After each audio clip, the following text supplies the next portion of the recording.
Bonjour bien-aimés dans notre Seigneur Jésus-Christ.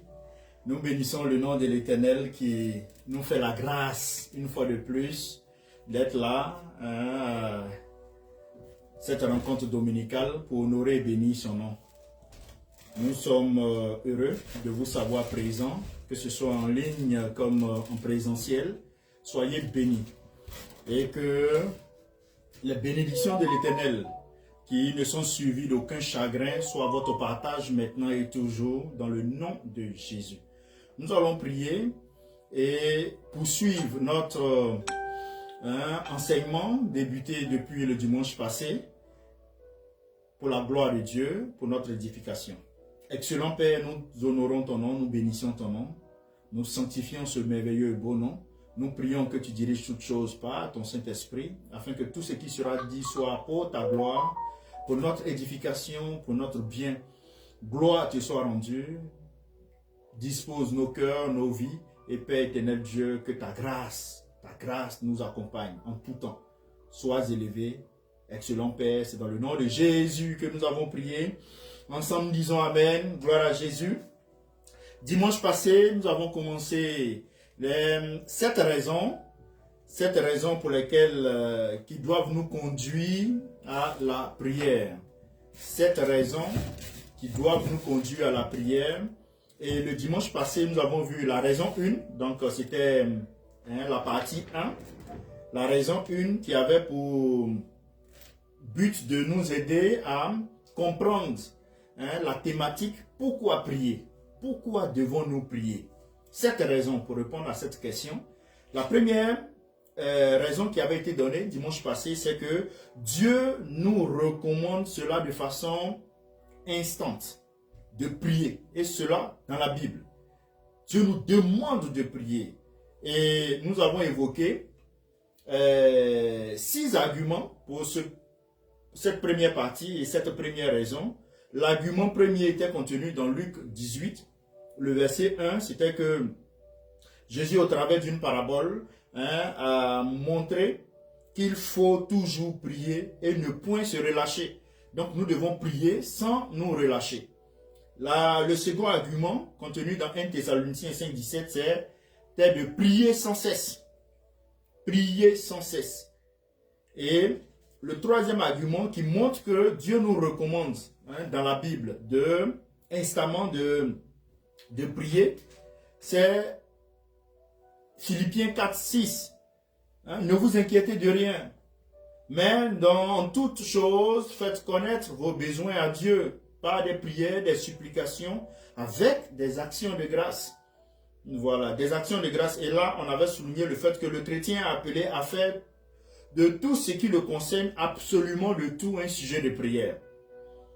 Quatrième argument, à ce niveau, on avait dit que, en nous appuyant sur 1 Timothée, le chapitre 2, le verset 1, nous avons souligné le fait que Paul ici exhorte, donc, avant toute chose, à faire des prières, des supplications, des requêtes, des actions de grâce pour tous les hommes.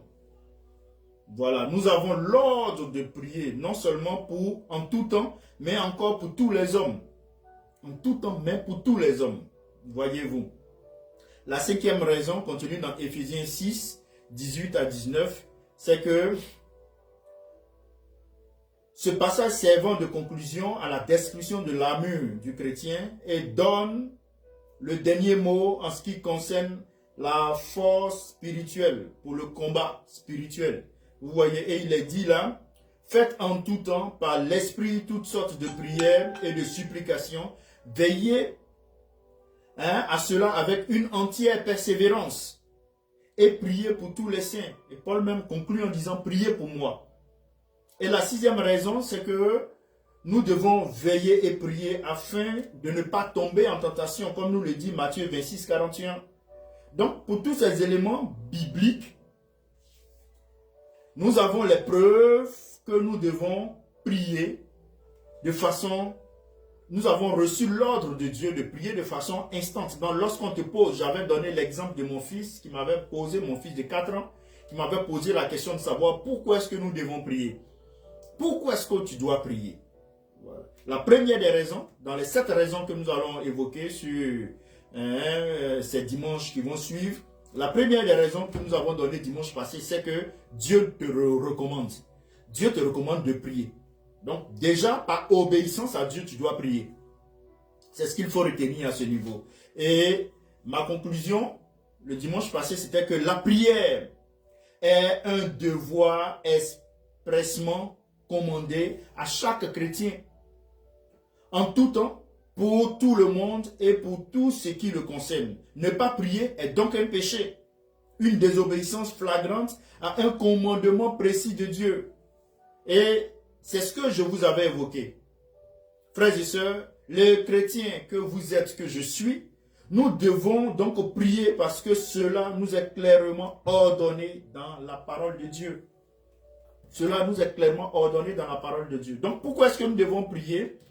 Parce que Dieu nous le recommande. La première des raisons, sur les 7. Aujourd'hui, nous allons aborder la deuxième raison, sur les 7 raisons qui doivent nous conduire à la prière. Pourquoi est-ce que tu dois prier? La deuxième raison, c'est parce que la prière est un moyen choisi par Dieu pour que les chrétiens obtiennent les bénédictions. La prière est un moyen choisi par Dieu pour que les chrétiens obtiennent les bénédictions. Donc, Dieu passe par la prière pour te bénir, pour vous bénir et pour nous bénir, pour me bénir. Donc, tu veux avoir la bénédiction? Prie. Je peux même dire que c'est ma conclusion. Tu veux être béni? Prie. Veux-tu être béni? Prie.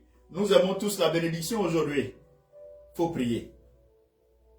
Il faut prier. Nous allons ici donner quelques éléments, toujours à la lumière de la parole de Dieu. Toujours. Voilà pourquoi je vous invite à prendre vos Bibles. Ayez toujours vos Bibles à côté, s'il vous plaît. Nous allons nous rendre dans le livre de Jacques. Jacques, le chapitre 4, le verset 2. Jacques, le chapitre 4, le verset 2. Avant la lecture, rappelons-nous ceci.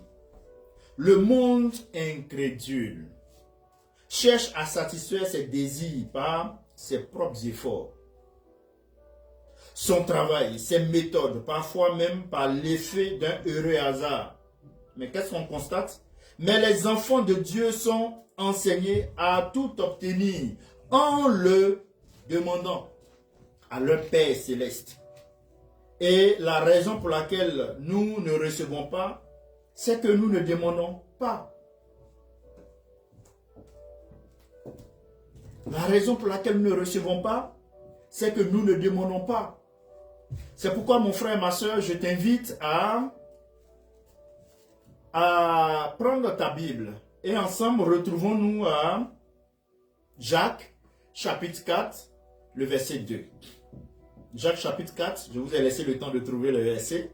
Nous y sommes, on peut ensemble faire la lecture. Merci. Il est dit, vous convoitez et vous ne possédez pas. Vous êtes meurtriers et envieux et vous ne pouvez pas obtenir. Vous avez des querelles et des luttes et vous ne possédez pas parce que vous ne demandez pas. Ce verset est tellement riche, frères et sœurs. Lutter, se quereller, faire des intrigues, ce n'est certes pas la méthode de Dieu pour ses enfants, non. C'est en demandant que nous devons obtenir. Il n'est pas dit, vous n'obtiendrez pas parce que vous ne travaillez pas. Ce n'est pas ce qui est dit. Mais bien parce que vous ne demandez pas. Il faut pouvoir bien faire la part des choses. Pour ceux-là qui ne veulent pas se laisser avoir l'intelligence transformée par le Saint-Esprit, vont pas cerner ce que je suis en train de dire. Mais lorsque ton intelligence a été transformée par le Saint-Esprit, cela devient évident pour toi. Dieu te dit, demande-moi si tu veux du pain. Demande-moi si tu veux du travail. demande-moi si tu veux quelque chose. L'homme te dira, l'homme Chanel, pardon, travaille et tu auras ce que tu veux. Ton travail doit être ton mari, ton travail doit être ton Dieu. Non. Et je vais vous prouver que si tu ne rentres pas par la prière pour avoir de Dieu ce dont tu as besoin, et que tu passes outre la prière, passes outre Dieu pour avoir ce que tu as besoin, ce que tu vas avoir sans Dieu ne va pas être bénéfique. Tu ne seras pas épanoui. Il n'y a pas une personne, frères et sœurs, sur cette terre, sans Jésus-Christ, qui a acquis des biens, des entreprises, qui est milliardaire et qui est épanoui. J'aime pas les discussions, mais j'attends cette confrontation. Et on verra si cette personne pourra nous prouver qu'elle est heureuse. On verra si cette personne pourra nous prouver qu'elle est épanouie, qu'elle dort en paix. Ce n'est pas du tout le cas. Et là, je vous invite à cela, à vous laisser vraiment diriger par le Saint-Esprit et à comprendre ce que je suis en train de vous présenter.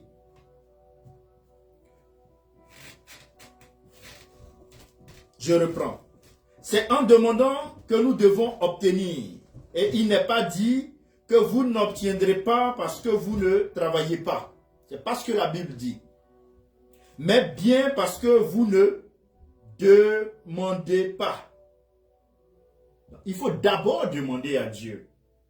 Demander est donc le moyen ordonné de Dieu pour procurer aux chrétiens ce dont il a besoin. Je pourrais même citer encore un autre passage par la suite qui prouve que Dieu nous demande de lui demander.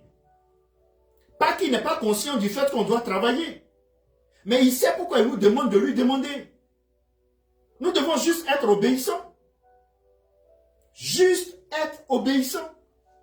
Il est Dieu, il sait pourquoi il nous demande de lui demander, sachant qu'on doit travailler pour manger.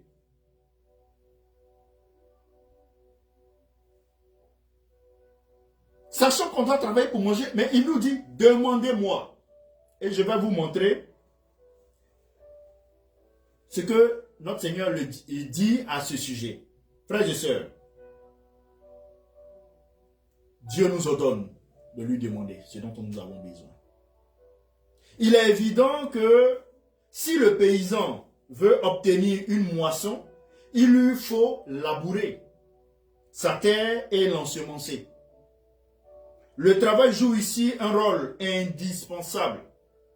Et pourtant, que de fermiers avaient, après avoir travaillé dur et déployé toute leur intelligence, ont vu leur moisson ruinée par la sécheresse ou par les parasites.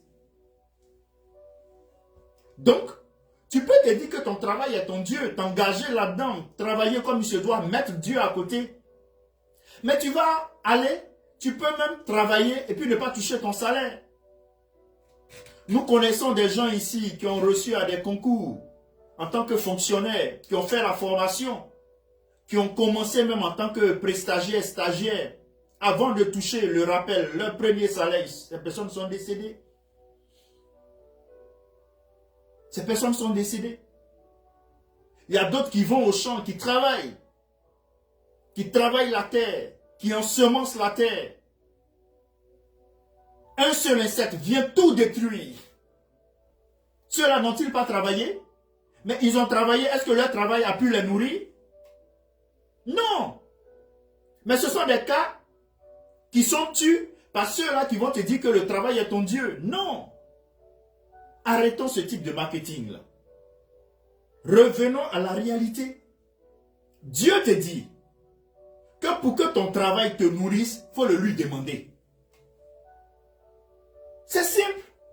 Il y a quel orgueil à avoir dans ça? Quelle opposition à avoir dans ça? Prie. Ceux qui prient et qui vont travailler, mais ils ont le résultat. Parce que Dieu va maintenant protéger leur réalisation, protéger le sol ensemencé de sorte à ce que l'insecte maintenant ne vienne pas toucher, de sorte à ce qu'il n'y ait pas de sécheresse qui va venir détruire. C'est ça. De sorte à ce que ton concours, tu as fait, tu finis ta formation, tu travailles, tu touches ton rappel, tu continues à toucher tes salaires. C'est ça. Ce n'est pas que Dieu nous encourage à la paresse, jamais. Puisqu'il a dit que l'homme, l'ouvrier mérite son salaire. Donc Dieu ne nous encourage pas à la paresse, mais il nous dit de le mettre en premier, de lui recommander tout ce que nous faisons. De lui recommander tout ce que nous faisons. Ton travail, tu le lui recommandes d'abord. Ton pain quotidien, oui. Tu peux dire que tu es une cuisinière excellente, un cuisinier excellent. Tu peux aller préparer ton sandwich, tu peux aller préparer ton plat, ta sauce grenée qu'on sort. Mais oui, mon frère, tu finis de préparer, tu sais, au moins tu vas aller déposer à table, ça se renverse. Ah, ça vous est pas déjà arrivé? Cherchez à manger sans Dieu. Vous verrez que cela va vous arriver couramment. Dieu protège nos vies. C'est en cela qu'il est dit, donne-nous notre pain quotidien. Et dans les cas même encore plus difficiles, tu n'as même pas à manger. Mais Dieu qui nourrit les oiseaux, qui ne sème ni ne moissonne, mais il prendra soin de toi. Il prendra soin de toi. Frères et sœurs, soyons juste obéissants. C'est à notre avantage. Et comme je lui donnais le cas du laboureur, le travail joue ici un rôle indispensable. Et pourtant, que de fermiers, après avoir travaillé dur et déployé leur intelligence, ont vu leur moisson ruinée par la sécheresse ou par des parasites. Ce qui prouve que le labeur et le génie humain ne peuvent servir de point d'appui. Et je donnerai plusieurs autres exemples. Ça ne peut servir de point d'appui. Le chrétien, frères et sœurs, ne saurait donc compter ni sur ses efforts, ni sur ses propres plans, mais doit s'adresser à Dieu pour obtenir de lui le succès dans son travail. Le succès dans son travail.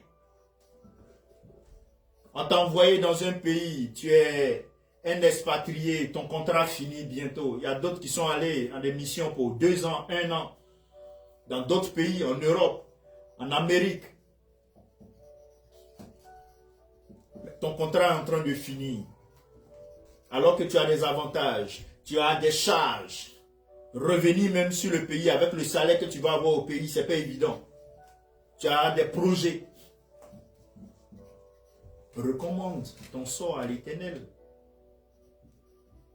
Recommande ton sort à l'Éternel. Prie. Prie. Ramène, frères et sœurs. Notre Dieu est un Dieu qui est simple. Il aime qu'on lui ramène sa parole. Dieu a tellement pour notre bien beaucoup de promesses contenues. Plus de 30 000 promesses dans la Bible. Pour notre bien.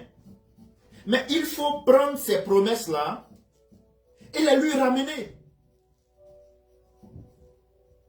Tu as dit de te prier pour avoir le pain quotidien. Mais papa, pourquoi est-ce que j'ai faim?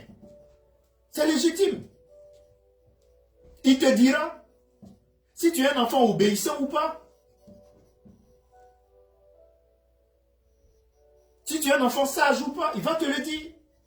Mais si tu respectes toutes les conditions et malgré ça tu as faim, tu vas le voir. Pourquoi est-ce que j'ai faim alors que je suis obéissant? Je suis respectueux de ta parole. Pourquoi est-ce que je souffre tant? Pourquoi est-ce que je suis dans tant d'échecs? Alors que je ne suis pas dans le péché. Je te crains, je te sers. Et il te répondra. Frères et sœurs, ton intelligence, tes plans, tes stratégies ne te permettront pas le succès dans ton travail. Un chômeur, frères et sœurs, peut s'appliquer à chercher une situation en faisant tous les bureaux de placement de sa ville. Et en se faisant aider, pistonner par des personnes haut placées, par ses relations, mais cela peut ne pas donner du succès. Mais Dieu soit béni, frères et sœurs. Le chrétien, je veux que tu dises le chrétien, oui, le chrétien, possède d'autres ressources. Le chrétien possède d'autres ressources. Il peut prier pour obtenir de son Dieu le gagne-pain indispensable à sa vie. Et là, tu dois dire Amen. Tu ne vas pas aller te soumettre à un homme qui va vouloir abuser de toi. Tu ne vas pas aller te soumettre à un homme qui demain va se dire que c'est lui qui t'a fait. Tu ne vas pas aller te soumettre à un homme qui va te mener dans la compromission. Dieu te dit qu'il te faut prier pour avoir ton gagne-pain. Ton Dieu te dit, tu es chrétien, prie pour avoir ton gagne-pain. Quel que soit le sol sur lequel tu es, prie. Pourquoi est-ce que nous devons prier? La deuxième raison de cette deuxième partie, parce que Dieu a utilisé la prière comme un créneau pour nous bénir. Tu veux être béni? Prie.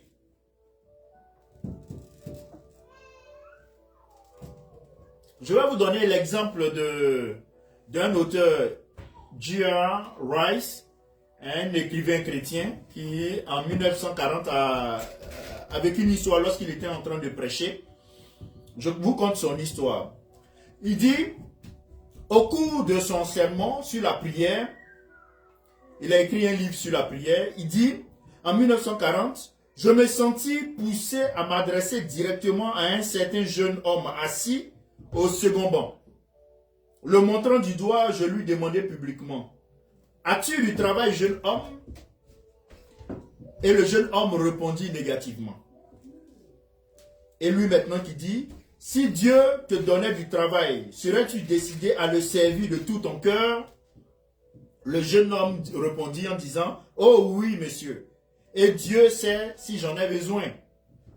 Eh bien, dès ce soir, c'est lui maintenant, le frère Rice, qu'il dit, il dit, dès ce soir, demande-le au Seigneur, et de mon côté, je prierai aussi pour toi. Dis à Dieu, si tu vois quelque chose dans ma vie qui te déplaise, je veux l'abandonner tout de suite. Mais si ma prière au sujet d'un travail est bien conforme à ta volonté, je m'attends à toi pour me l'accorder sans délai, en réponse à ma prière. En réponse à ma prière. Et vous allez voir la suite. Il dit, quelques jours plus tard, étant de retour chez moi, je reçus de ce jeune homme une lettre enthousiaste, racontant comment il avait obtenu tout juste le genre de travail qu'il désirait, dans le département d'un certain contremaître de son choix. Le cœur débordant de reconnaissance, il termina en disant, « Oh, je voudrais dire à tout le monde que le meilleur moyen d'obtenir ce qu'on veut, c'est de le demander au Seigneur. » Le meilleur moyen d'obtenir ce qu'on veut, c'est de le demander au Seigneur. Amen. Il faut dire Amen. Tu vas devant le Seigneur. Ce qui ne te plaît pas en moi, je veux l'abandonner. Je veux l'abandonner. Et ce que tu dois me donner, donne-le-moi. Notre difficulté aujourd'hui, frères et sœurs, c'est que nous voulons la bénédiction, mais sans respecter les conditions de Dieu. Tu veux être béni, mais sans respecter les règles et les principes de Dieu. C'est tout là le problème aujourd'hui. La majeure partie des chrétiens. En tant que serviteur de Dieu aujourd'hui, j'ai l'occasion d'échanger avec plusieurs. Donc j'affirme et je parle avec assurance. Dites-moi, pour vous qui avez déjà conduit une voiture ou bien une moto à vitesse, est-ce que tu peux venir regarder la voiture comme ça et puis dire à la voiture d'avancer? Non. Pour les voitures à manuel, il faut pouvoir trouver le point zéro entre l'accélérateur et l'embrayage. Il faut pouvoir trouver le point zéro. Tant que tu n'as pas trouvé ce point zéro, le véhicule ne va pas démarrer.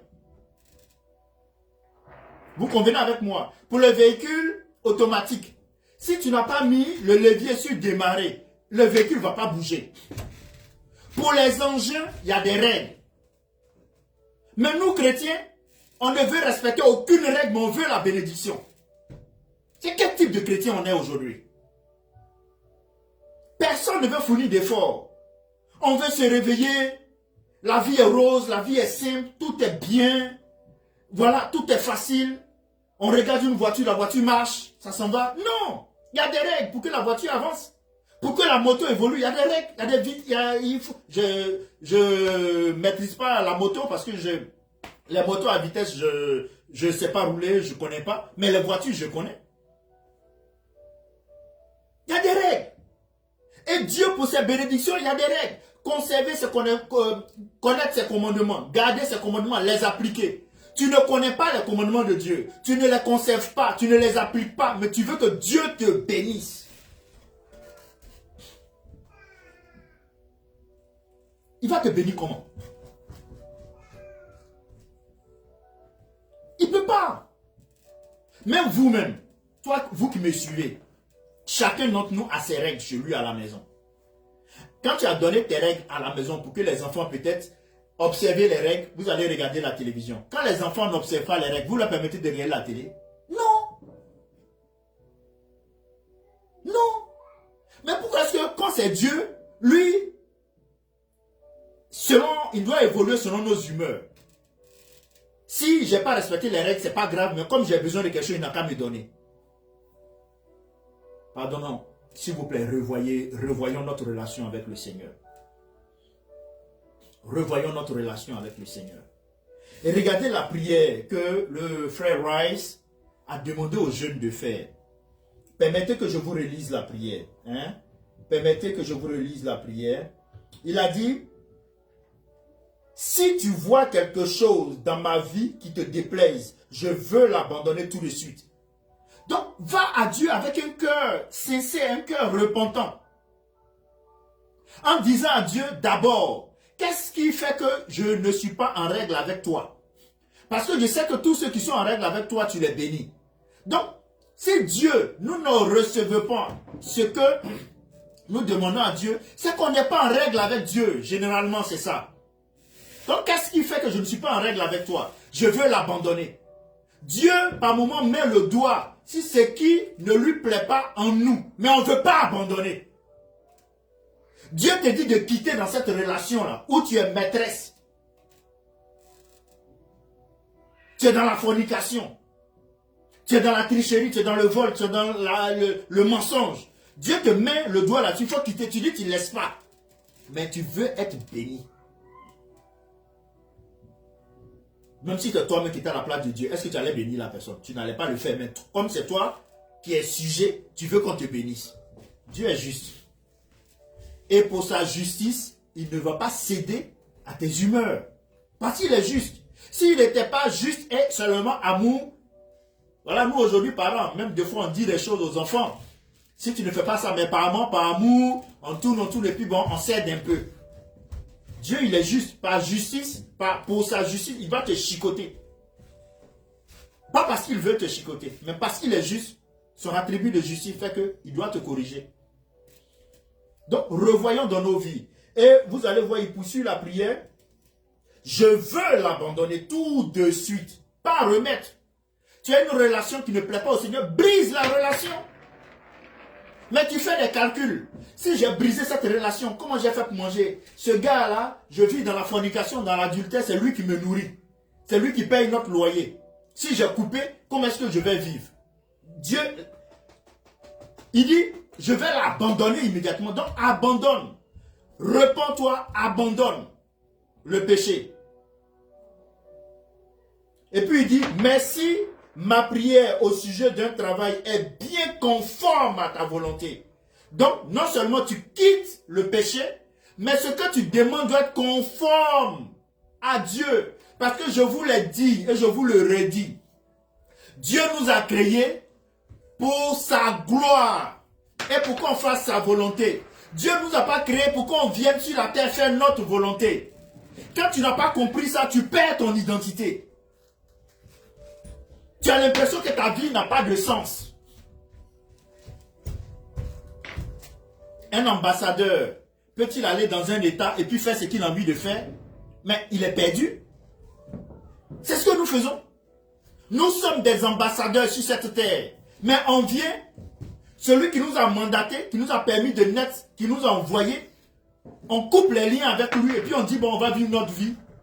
Notre vie, c'est d'avoir des maisons, c'est d'avoir des villas, c'est d'avoir des voitures, c'est d'avoir des comptes bancaires garnis. Notre vie, c'est de voyager là, aller faire des vacances ici, c'est ça notre vie. Non! Tu perds ton sens de vie. À la fin de tout ça, les gens vont se suicider. À la fin de tout ça, les gens sont dans le péché. À la fin de tout ça, les gens sont dans la compromission. Ça marche pas. Ça marche pas.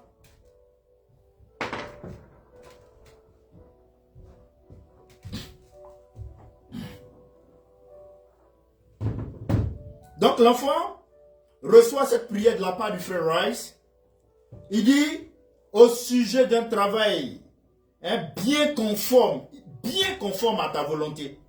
Je m'attends à toi pour me l'accorder sans délai en réponse à ma prière. Je m'attends à toi pour me l'accorder sans délai en réponse à ma prière. Frères et sœurs, fais-tu ce type de prière? Je t'encourage à le faire. Il faut faire ce type de prière. Va à Dieu avec un cœur pur, un cœur sincère. Tu verras si ce Dieu-là n'est pas réel. Ou s'il n'exauce pas. Le Dieu que moi je sais, frère, je sais, il est réel, il exauce.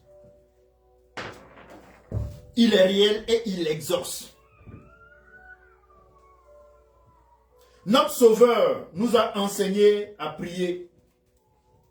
Selon Matthieu 6, 11, il est dit, donne-nous aujourd'hui notre pain quotidien. Il sait bien qu'on doit travailler, mais il dit, allons le voir et disons-lui, donne-nous aujourd'hui notre pain quotidien. Il ne dit pas, donne-nous aujourd'hui un travail quotidien. Non, donne-nous aujourd'hui notre pain quotidien. Donc le moyen d'obtenir ce pain, c'est de le demander à Dieu.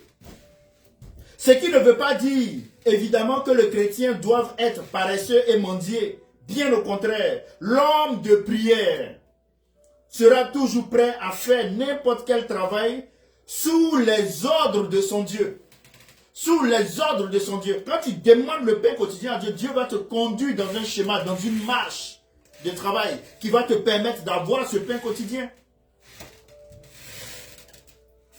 Mais il ne dépendra pas de ce travail. Tu vois, tu ne vas pas dépendre de ce travail. Ceux qui vont au travail sans Dieu, mais ils dépendent de ce travail, quand on les renvoie, ils sont malheureux, ils vont aller même se suicider. Et quand ils sont dans ce travail, on te dit que ici, on ne parle pas de Jésus-Christ ici, et puis tu dis, et puis tu es d'accord. Ici, on va porter des tenues pour faire la promotion de certains groupes qui rejettent le Christ. Et puis tu dis oui, toi-même tu portes ces tenues-là. Mais c'est ça. Quand tu vas chercher travail qui n'est pas conforme à la volonté de Dieu, qui n'est pas selon la volonté de Dieu, tu vas là-bas, tu tentes de te compromettre. Et tu as peur de perdre le travail. Mais quand tu n'es pas dépendant de ce travail, parce que tu sais que ton Dieu peut te donner tout ce dont tu as besoin à tout moment. Mais tu vis dans l'intégrité, tu vis dans la droiture, parce que tu ne dépends pas d'un homme. Tu ne dépends pas d'un État. Tu ne dépends pas d'une structure. Tu dépends de Dieu. Donc tu es honnête, tu es vrai, tu es sincère. C'est ça en fait, c'est à là qu'on doit arriver. Pour qu'on puisse être effectivement sel et lumière dans nos maisons, dans nos entreprises, dans nos quartiers. Mais si dans ton entreprise, tu ne peux même pas, dans l'amour, défendre Dieu. Permettez-moi de dire défendre Dieu. Quand je dis défendre Dieu, c'est de montrer notre identité de chrétien en disant que mes valeurs chrétiennes ne peuvent pas être marchandées. Ma position chrétienne, mon identité chrétienne ne peut pas être corrompue par de l'argent ou bien par aller rentrer dans des loges et qu'on sort. Des fois même dans des structures, on vous menace. Tu ne rentres pas dans des loges, on va te renvoyer, on va te rabaisser. Rabaissez-moi, renvoyez-moi. Daniel, Shadrach, Meshach, Abed-Logo l'ont montré qu'on peut rester fidèle et intègre. Même si on est dans un pays qui ne glorifie pas le Seigneur. Même si on est dans un système qui ne glorifie pas le Seigneur, mais toi tu es intègre. C'est pas parce que tu es dans un pays où on ne respecte pas Dieu que toi aussi tu vas te permettre de ne pas respecter Dieu. Et d'aucuns vont se dire, non, comme on ne me voit pas. Mais Dieu te voit. C'est une insulte à Dieu de dire qu'on ne me voit pas. Des gens craignent plus les hommes même que Dieu. C'est triste. Mais nous voulons être bénis. Frères et sœurs, comme je le disais, mais il ne dépendra pas de ce travail. Il s'adressera à son Père pour en obtenir le fruit en réponse à sa prière. Tu n'es pas tenu par quelqu'un. Aujourd'hui, le monde, c'est ça. On te finance et après, on te donne des règles. C'est ça. Il te finance et puis il te donne des règles maintenant. Le jour où il attend, il voit où tu as un projet, tu es vraiment coincé, tout le monde t'attend, tu es arrivé au summum de ta croissance.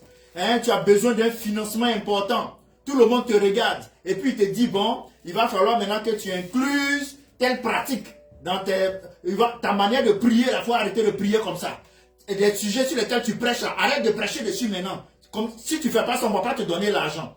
Gardez votre argent. Gardez vos biens. Si je dois avoir honte pour le Seigneur, que j'ai honte.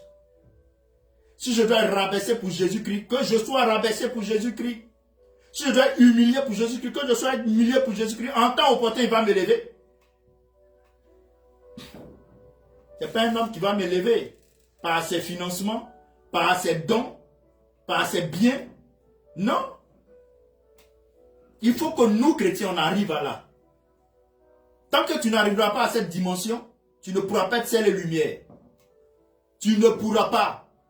Parce que tu seras flottant. Ils vont te transformer comme ça, te prendre comme pâte à modeler selon ce qu'ils veulent que tu sois. Et puis toi aussi, tu te laisses transformer. Tu adoptes la stratégie que tu veux et que eux ils veulent. Pour leur faire plaisir, jamais.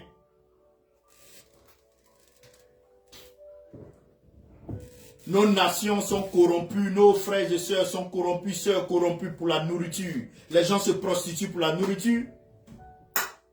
Nous tous, on a eu faim dans nos vies, on a eu des moments où on n'arrivait pas à manger. Pas pour autant que nous sommes allés voler, pas pour autant que nous sommes allés baptiser le diable.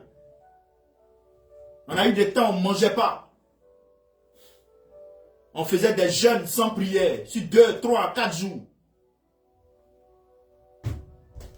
Tu t'envoies un boutiquier, dans nous, notre pays d'origine, la Côte d'Ivoire. Tu t'envoies le kiosman, négocier avec lui. Pour pouvoir avoir au moins peut-être le spaghetti, le soir. Et tu vas payer dans 2 semaines, 3 semaines. En ce temps, t'embrouiller sur le terrain pour avoir un peu d'argent pour venir payer. On a connu tout ça. On ne s'est pas prostitué pour autant. On n'est pas allé se vendre dans des loges pour autant. Pas qu'on n'a pas eu des propositions de ce genre.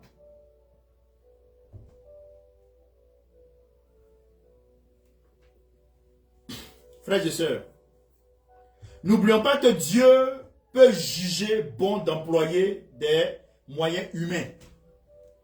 Comme par exemple les médecins et les médicaments pour guérir les malades. Luc est appelé le médecin bien-aimé. Et Paul exhorte Timothée à prendre un peu de vin ou de jus de raisin pour son estomac, comme on le voit 1 Timothée 5, 23.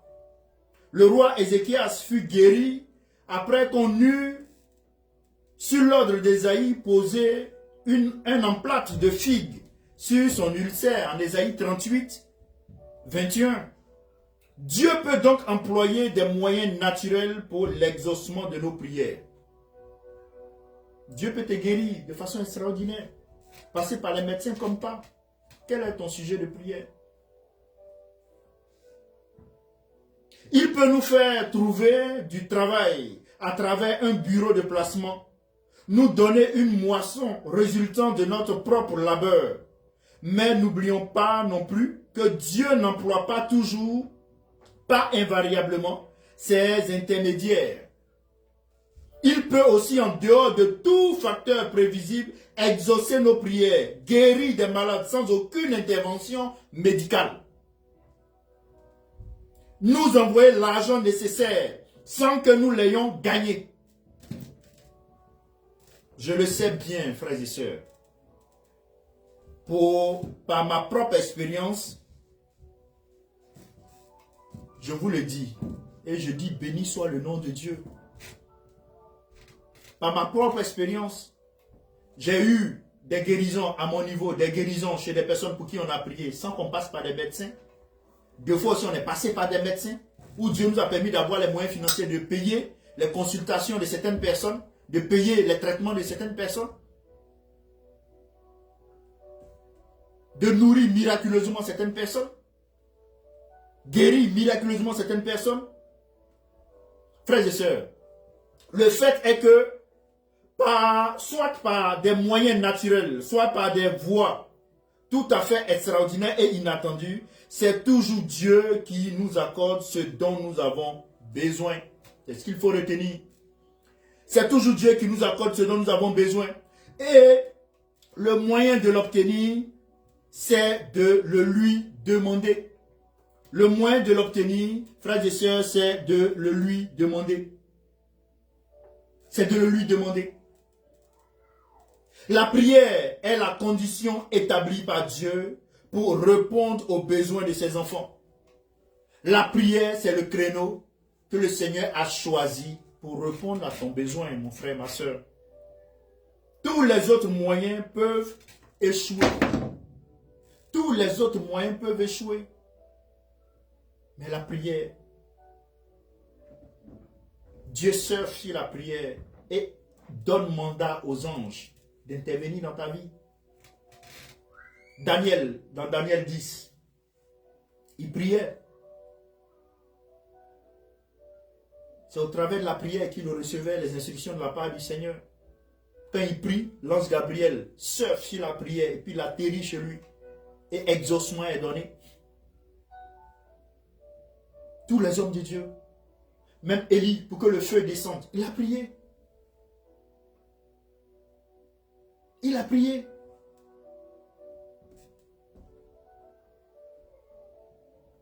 Il te faut prier, frères et sœurs, parce que la prière est la condition établie par Dieu pour répondre aux besoins de ses enfants. Tous les autres moyens peuvent échouer, comme je l'ai dit. Et là, lorsqu'on retourne à notre texte de base, Jacques chapitre 4, le verset 2, que je relis pour vous, il dit, « Vous convoitez et vous ne possédez pas. Vous avez des querelles et des luttes et vous ne possédez pas parce que vous ne demandez pas. » Vous ne demandez pas.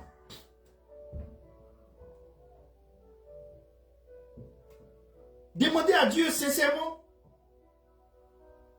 Je ne dis pas d'aller demander à Dieu sans croire que Dieu ne puisse vous exaucer. Quand tu vas le voir, tu vois le Père, oh. Mais tu t'envoies Dieu et puis tu doutes que le projet que tu as là, Dieu puisse te donner cet argent. Mais tu as bien échoué. Tu t'envoies Dieu. Tu doutes que la maladie que tu vois sur les yeux, là, Dieu puisse guérir ça. Mais tu as déjà échoué. Tu vas communiquer avec Dieu pour ta situation. Et tu vas avec peur. Est-ce que ça, là, Dieu peut le faire? Tu as déjà échoué. La femme qui avait la perte de sang, elle n'avait pas peur. Hein? Elle a saisi robe de Jésus. Fausse lettre. Elle allait prendre en Jésus sa guérison. Si elle peut toucher seulement le pan de sa robe, mais il y a la dimension de foi dans laquelle elle s'est engagée. Il suffit seulement de le toucher. Elle se débrouille dans cette foule-là. Elle le touche. Elle est guérie. Elle n'est pas partie avec un doute. Mais elle est partie avec une assurance, comme nous le dit Hébreux 4,16. Allez au trône de grâce avec assurance. Quand tu vas au trône de grâce avec assurance, plaider pour tes besoins, plaider pour ta cause. Mais c'est que tu crois que celui que tu allais voir là, il est capable de tout.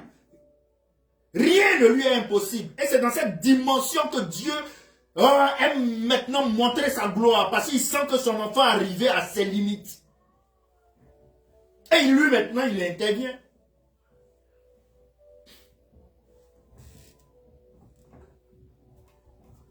Frères et sœurs, supposons ceci. Deux hommes en tête. L'un croyant, l'autre inconverti. L'incrédule se plaint d'être sans travail, d'avoir les pieds meurtris, de courir d'un bureau à l'autre sans succès. Si le chrétien répond exactement sur le même ton, oh, moi aussi, je suis comme vous, j'ai fait tous les bureaux de toutes les usines sans jamais rien trouver. Nous vivons des temps bien durs et les pauvres gens n'ont guère de chance. Ah, c'est chrétien qui parle comme ça. Qu'est-ce à dire? Que le chrétien n'a pas d'autres ressources dans ce monde que le pécheur, sans expérience. C'est-à-dire, un pécheur dit qu'il a fait tous les bureaux et que le temps est dur, il n'y a pas de travail, le marché du travail est saturé, il n'y a pas de travail. Et toi aussi, tu es chrétien, tu parles même chose. Mais ça veut dire que tu n'as pas d'autre expérience que le païen. Oui, si c'est dur, là, Jésus va me trouver une place dans cette entreprise. Si c'est dur, Jésus va me trouver une place dans ce concours. Si c'est dur, Jésus va me positionner là où il veut que je sois pour sa gloire.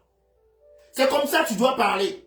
Au moment où tout le monde se plaint de la variole du singe, moi je serai guéri, même si je contracte la variole du singe, dans le nom de Jésus. Cela n'entrera pas chez moi, dans le nom de Jésus. Mais tu ne vas pas être là en train de pleurnicher.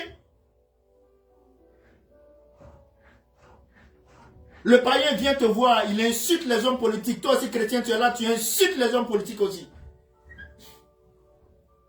Et puis toi-même, tes injures font plus mal.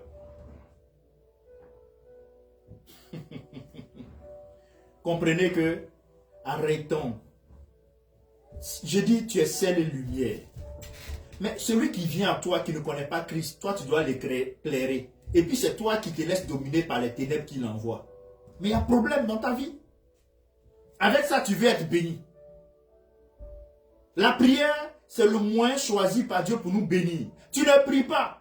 Tu ne connais pas la parole de Dieu. Tu ne gardes pas ses commandements. Tu ne respectes pas ses principes. Mais tu veux être béni. Ça ne marche pas comme ça. À quoi bon appartenir au Seigneur? Et ça, je poursuis l'histoire. Hein?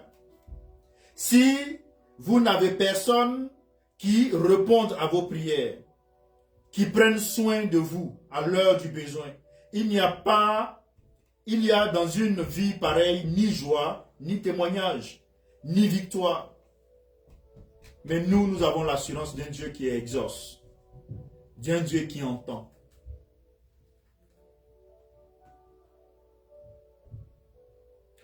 Frères et sœurs, Dieu soit béni.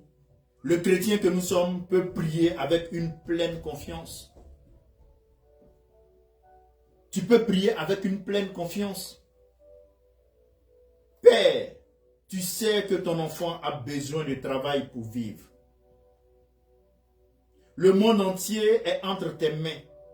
Donc je te demande de me procurer ce gagne-pain pour me permettre de nourrir ma famille, de donner à ton œuvre et de dire au monde que tu es un Dieu fidèle qui prend soin de tes enfants. Pour des millions d'âmes, Dieu a répondu à une telle prière. Et je vais bientôt conclure. Mais c'est cette prière que Salomon a faite. Il allait dire au Seigneur, mais donne-moi l'intelligence et la sagesse pour gérer ton si grand peuple. Dieu lui a dit, petit, toi tu es roi, tu viens, tu demandes sagesse et intelligence seulement. Bon, comme tu n'as pas demandé gloire, richesse, tout ça, je te donne. Non seulement je vais te donner la sagesse, l'intelligence, mais je te donne la richesse.